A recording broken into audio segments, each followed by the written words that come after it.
আসসালামু আলাইকুম। ম্যাথ টিউটোরিয়ালের পক্ষ থেকে আরও একটি ইম্পর্টেন্ট ভিডিও নিয়ে চলে আসলাম। তো চলুন আমরা বিষয়টি লক্ষ্য করি। তো আমরা ভাগ করি কিন্তু সঠিক নিয়মে ভাগ করতে পারি না, যার কারণে অনেক সময় ভুল হয়। এই জন্য আমরা কিভাবে ভাগ করব?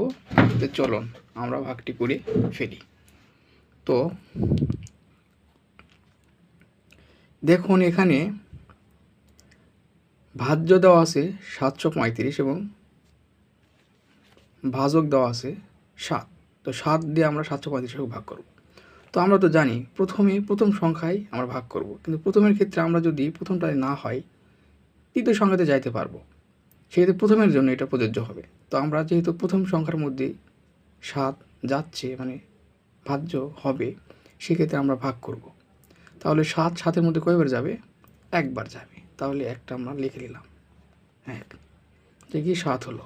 এখন ভাগের নিয়ম অনুসারে বিয়োগ করলে কত হবে? 0। আচ্ছা, লিখলাম। এখন ডান দিক থেকে আমরা একটা সংখ্যা নামাবো। সংখ্যাটি হচ্ছে কত? 3 আছে। এখন দেখুন বন্ধুরা, এখানে ভাজক 7 কিন্তু ভাজ্য এখানে শুধু 3 হলো। তাহলে অবশ্যই ভাগের ক্ষেত্রে ভাজ্যটা বড় হতে হবে আর ভাজকটা ছোট হতে হবে, কিন্তু এখানে ভাজ্যটাই ছোট, ভাজকটাই বড়। তাহলে অবশ্যই এই 3-এর মধ্যে 7 তো যাবে না। তাহলে আমরা কি করব? যখনই দেখব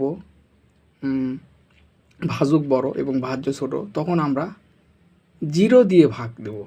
তো 0 বার যদি আমরা ভাগ করি তাহলে কী হবে? এখানে একটা 0 দিয়ে যদি ভাগ করি তাহলে এখানে একটা 0 চলে আসবে। তো এখানে একটা যদি 0 দিয়ে ভাগ করি তো অবশ্যই এখানেও একটা 0 চলে আসবে। এখন আমরা কি করব? এখানে আবার বিয়োগ করলে, ভাগের নিয়ম অনুসারে বিয়োগ করলে 3 হলো। তাহলে কি এটা কিন্তু সরাসরি আসলো না, 0 দিয়ে ভাগ করার পরে বিয়োগ করার পর এই 3টা আসছে। এখন আমরা আরেকটি সংখ্যা নামাতে পারবো, কিন্তু একবারে ডাইনে 2টা সংখ্যা নামানো যায় না। এই জন্য আমরা প্রথমে 0 দিয়ে ভাগ করে বিয়োগফল যেটা বের হবে সেটা সরাসরি থাকে না, তখন আমরা নামাতে পারবো। এখন নামালাম। এখন দেখুন বন্ধুরা, এখানে ভাজক 7 এবং ভাজ্য 35,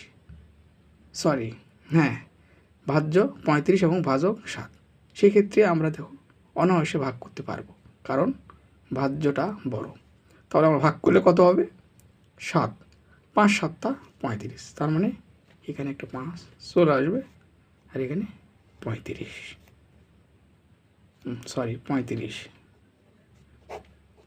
তার মানে ভাগফল হবে 105। তো এই বিষয়টা অনেকেই ভুল করে। আশা করি এই ভিডিওটি দেখার পরে আপনাদের এমন অঙ্ক ভুল হবে না। ধন্যবাদ সবাইকে।